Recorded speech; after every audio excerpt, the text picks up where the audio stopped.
Wala ng buhay nang matagpuan ng isang dalagita sa baybayin na ito sa Dumblog, Rojas City, Capiz. Nagpaalam raw sa kanyang ina ang biktima na magja-jogging lamang sa baybayin.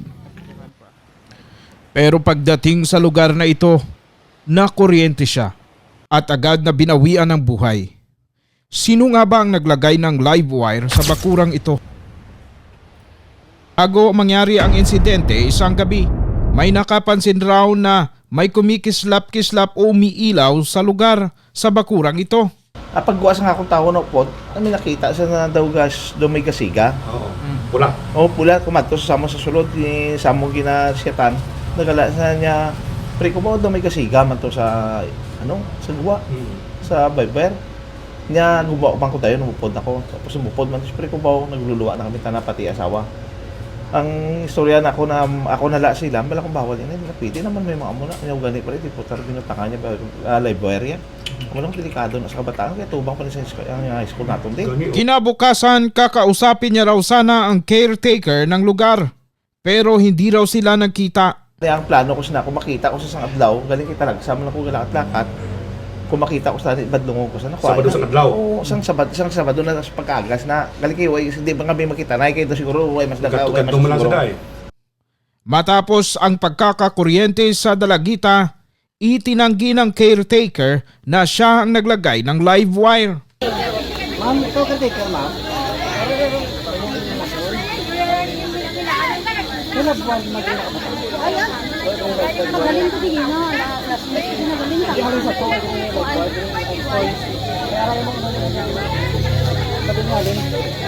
Hindi yun.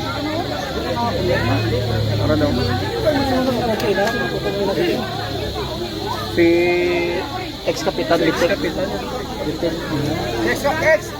Sa kabila ng pagtanggi ng caretaker, ang dating barangay captain nakasaksi raw na may live wire sa lugar.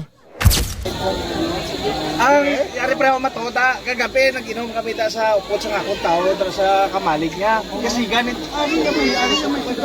yata natabo huwag kami nagtandog. Ako mismo nag-design na bukod kay ang buhok sa bahay kagina kasablay pati no. Hindi na tabla kay kabuhi isang tao niya itong ginadala di mo. Hindi niya kabuhi isang sapat na mo talang nito. Ang istorya sinay, lagi potod ko yan, ipotod ko na. Sari na koneksa sa ganyan. Dito na ato na dito, duwa nakautot, inutod ko to isa, pinautot ko sa akong tao, pinautot ko pa dito. Posisyon sila nung Sablay na diretso na ko sa wire to sa saksakan. Ano diretso ang posisyon? Ga diretso na ka sa naka sa babaw. Ato. Subo na ako ni. Ako na kay pinautot ko. Sir, ma'am, Sa pagresponde mismo ni ex-kapitan sa lugar, siya at ang kanyang tauhan ang pumutol raw sa live wire na nakadikit sa alambring bakod na ito. Hindi na kita magbinaisay pala kay kabuhi ng isang tao, pinasupo kita ito di memo. Ano lang imo bra, complete na lang kamo kay ara na nay. ano sa pagkita kayo kay nasa doon? Ano na paspas yung puto din mo? Pinautot ko sa tatlong to patot sa dito sa ilato. Ato siguro. Ato. Kinabukasan mula Kalibo, Aklan ay nagtungo kami sa Rojas City, Capiz, sa lugar mismo ng insidente. Nadatnan namin ang mga pulis na nag-iimbestiga. Ang alambring ito raw ang sinasabing direktang ikinabit sa kuryente.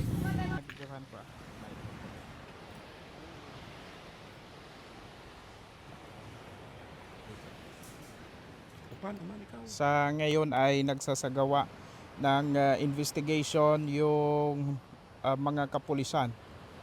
Parang nakikita natin may mga sinusukat sila, pati yung mga wires kanina nakikita natin na hawak-hawak nila at sinusukat nila. Siguro chine-check nila kung saan nanggagaling o saan inilagay yung mga wires na naging dahilan na kamatayan nitong biktima. Ayon doon sa mga nakapanayam ng ibang mga himpilan, yung mga local radio station dito sa Capiz, kagabi na panood din natin na may nakita pa silang nakakabit pa ng mga wire, live wire dyan sa area kung saan nangyari itong incident na ito. Sa Kalibo kita ka muna, sir. Kalibo mo ko nag-graduate. Ikaw? Sa Kalibo ka na. Nasigaw? Oo. Ano ba si ma'am? Ay, si ma'am. Lugar na pinangyarihan itong insidente or aksidente. Yan. Dito nagja-jogging siguro yung bata. Area. Yan na yan.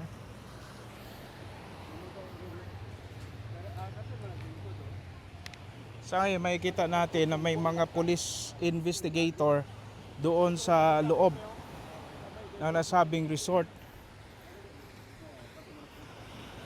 Diyan may nilagay ng bulaklak. Diyan nangyari itong aksidente. Itong pagka-kuryente.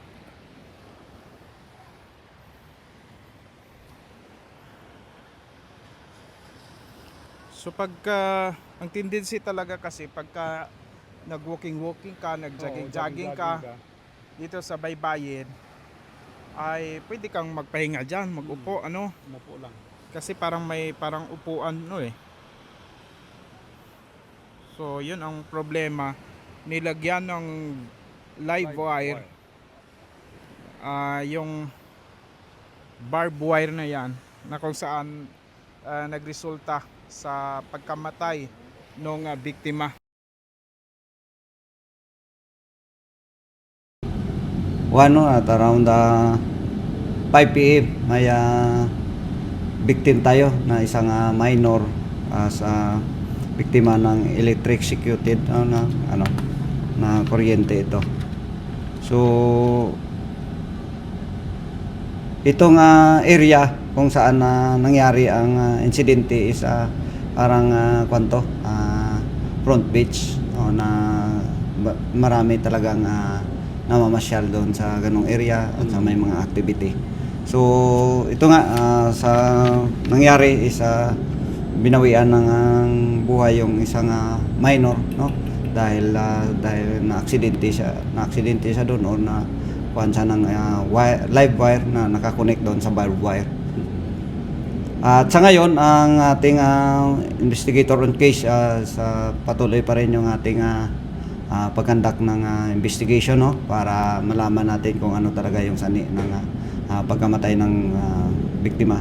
So actually nagkaroon na ng initial result ng postmortem examinations that the victim cause of death due to electrocution secondary to exposure to electricity secondary to high voltage. So yun ang unang result at sa ngayon subject pa rin natin ng autopsy for deeper findings pa rin kung ano yung cause of pinakakuha ng cause of death niya. Sir, Hepe, matanong lang po namin, meron na po bang tayo ideya kung sino talaga ang naglagay ng kuryente po, live wire doon po sa bakuran na yun po?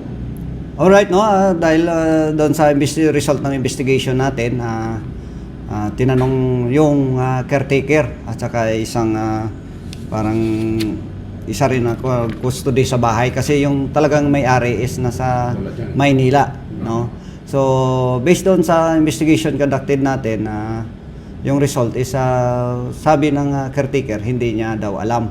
Pero it result na yung wire is connected doon sa isang bahay sa loob mismo ng compound doon sa tinutuloy isang bahay doon na tinutuluyan ng caretaker. So yun nga at previously dahil may incident din na parang nagkaroon din doon yung mga minors natin. So yung isang previous barangay captain natin former barangay captain natin na binalaan na yung yung caretaker dito sa bahay na to na bawal yan kasi hindi naman talaga authorized yan. So sa ngayon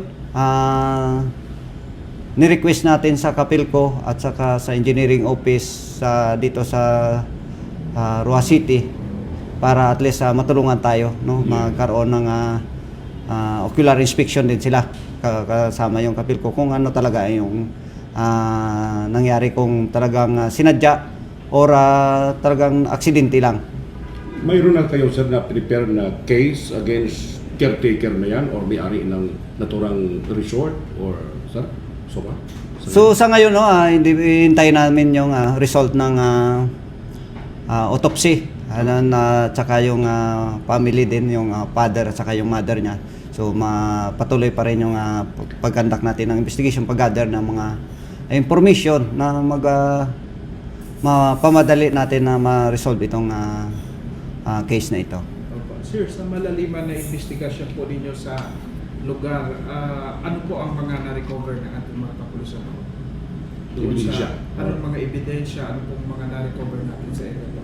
No, actually during the conduct of investigation yung investigator on case natin yun, pagdating doon is na yung body ng victim natin na kuha na sa present sa kanya, sa initial position niya. So natanggal na, tapos yung former barangay captain niya natin is tumulong din para i-cut yung live wire na nakakonect doon sa fence natin. So natanggal na yun, then at least na-remove na yung body ng victim natin.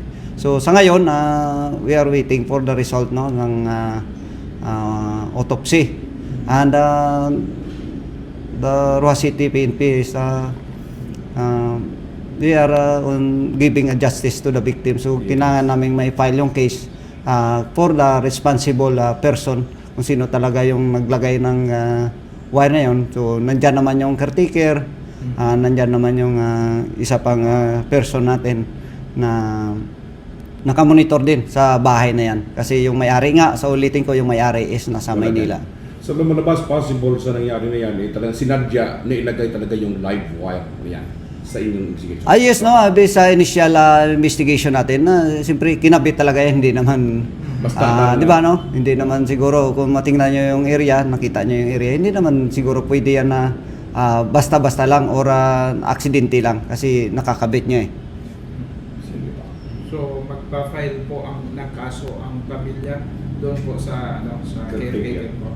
Yes sir, possible titingnan natin yung mga person involved, kung sino ba talaga yung pinaka responsible person. So kasi una-una sabi ng caretaker wala daw siyang knowledge, pero malalaman natin yan along the ng investigation natin, dahil wala namang ibang tao na pwede nating titingnan kung sino ba talagang responsible person na nagkabit doon. Yung caretaker, sir, nasaan po ngayon? Nandyan pa ba sa area po? Initially, nandiyan pa sa area na yan. Sige po. Police Lieutenant Colonel Rogelio Tumagtang Jr. Sir, thank you so much na binigay na pagkakataon ito po sa amin sa Aklan Media. Welcome po sir, at may dayan niya hapon sa inyo. Thank you sir. Si Kapitan Richard Alteliero, kapo masubok na may natabo diri sa imong barangay Anay nga biligaw barangay Kapitan. Katagi tabi kap ari kami di ang Araben kag ang PB News Online sa Aklan. Kap, good afternoon. Good afternoon. Istorya tabi ka, paano ini na-discover nga may muna nga natabo kap kusang Sabado sa ngapon? Hindi ara kuya sa ruwas, kitagawan ko sa akong driver. Nya pre puli anay kay may nadisgrasya na kuya diri sa may baybayon. Bala ko na nya kurente. Dali mo ko puli, mga siguro nasa 10 minutes man lang guro, ari naman ko. Gintasigan ko mo. Yan ba niya, buligan tani pre, ako lulukoy mo to na tingwa mo ko na makabot. Pag-abot ko dara sa ila, sa area na ina, ang puya ang dusay na sang tapos ang buhok nakasablay. Sa barbed wire? Sa barbed wire. Tapos ang live wire, yung tinulok ko. Pinaut. Ang malang pangita na yung mulong nose kaga price kung nanod ang gabit na haralanda. Kung ano kuha mo. Pag sa balakon sa kaanyo, dinala nila sa ako ng price mo pag ang gamit. Balakon dito na ako saka sa piya ko, libutan nyo, kung itobla ko lang sa inyong pangokto nyo. Sa ako mga tao mo na. Doon ka mo nag-respond dito sa baybay area o sa sulod? Sa sumaka na kami sa pader. Pader na kami nagagi. Oh. Dito dahil naging pang-utod namon ang mga live wire dito sa punta kag sa punta sa lapit sa balay. Amoy na. So pag-abutin mo ang biktimang ining 17 years old na babae, gapilit padali siya. Gapilit iya buhok, tapos yung tingwan ako, pagkautod sa toging puslo ko dahil sa akong tao ang buhok. Kaya pa si may ngagaw pa. May ginawa pang bata. Wala na. sa ako niya base hindi mo ko doktor. Gaob na sa Gaob na. Amo na ako niya pagkabalo. Ay king tagwan ko man dayon ng mga media naton. Tapos ang RMDO, pati mga investigador sa okay may mga number mo sila, automatic na kalabutan mas labang ka pakato diyan sa Ruas, aturo dumulog, katawag ko sila. Ano inang lugar dira, sir? Resort ina or ano? Daw resort na sa Kagbay, daw Balakasyunan. Oo. Di nga may ginbutang sila nga live wire po. Amo ganina daw posible naman butangan pa kay ginlantaw na mo nang ang sulod daw ay naman sulod. Way mo sang kalawat. Oy kalawato na ubos na kawat siguro ang kakapangawat man naman tiker-tiker ta daw ay takabalo sino na kay. Kay mismo may nagsugid sa akon mo. Kaya ko Pero sila man nasugid nagasuha. mo ko isang matuol sa nabatian ko. Correct. Sang gabi, daw istorya biniwat kap, kaya nagsuspitso ka mo, nga daw may ara nga pula nga nagablink. Oo. Hindi amo na isang gabi, sang Biyernes ang gabi, Oo. nakadto ko sa akong driver nagambala ko pre makadto ko daw chat ta. Ay ako man may upod man ko isa ka tawo nadala ko man. Pagwa namon pagwa sa akong tawo na upod, may nakita sa na daw gas do may gasiga. Oo.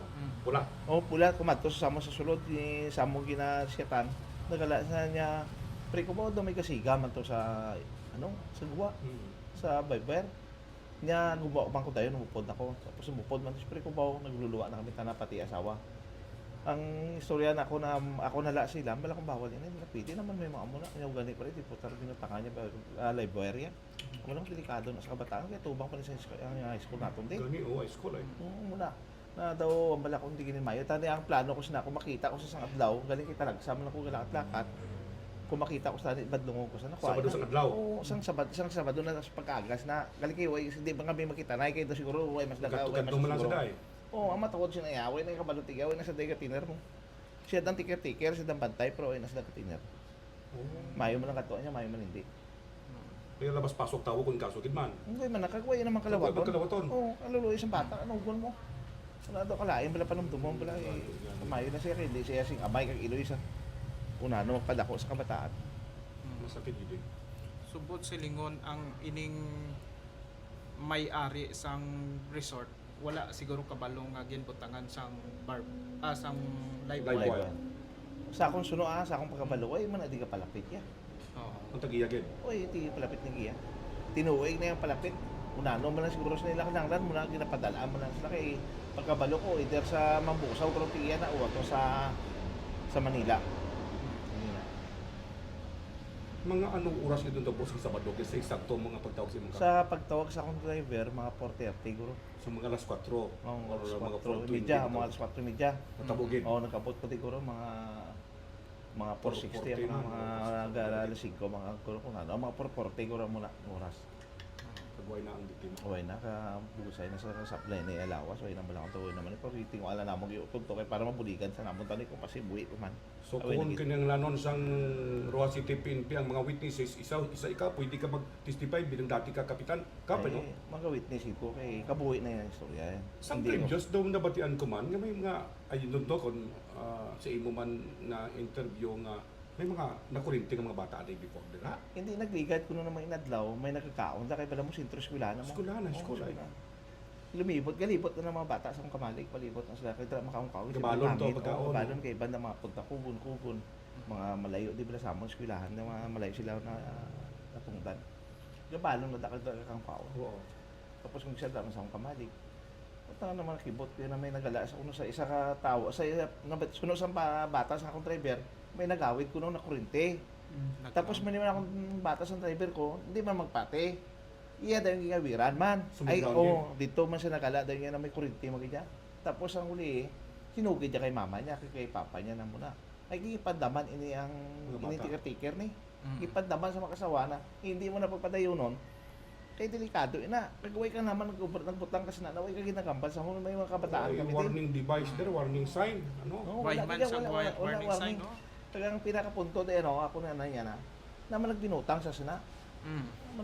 Kabo to 20 pa naman ang kurente to 20 palatay Patay gid. ka gid. Palatay gid. Delikado sa kabataan Hindi gid. lang ground kay Oo. 220 gid ang voltahe. To 20 kay king nataw to nila sa sulod. Alin gali hindi lang sa saksakan gali alin sa min sa ano kontador sa iya sing ano na nang iya min switch. Min switch. Oo, sa Atira sulod. agid ka. Pag sulod dito gilian na kali ng kurente. Dito ganyan ging abot man. Tapos ang uli na manginwala sila yung milakot. Bakit pa kanina nila lang inalaan kung ano maayo, hindi na manginwala sila. Manginwala. Ang buwi na hindi. Manang balang hindi. Hindi na pwede ang balibaran kami na kuryente na mo. Ayo. Manginwala na sila. Malibad pagyapon ko di naglain pa. Ayo, hindi na yung sakto. Sige. Sige, thank you. Thank you kay Kapitan, ex-Kapitan.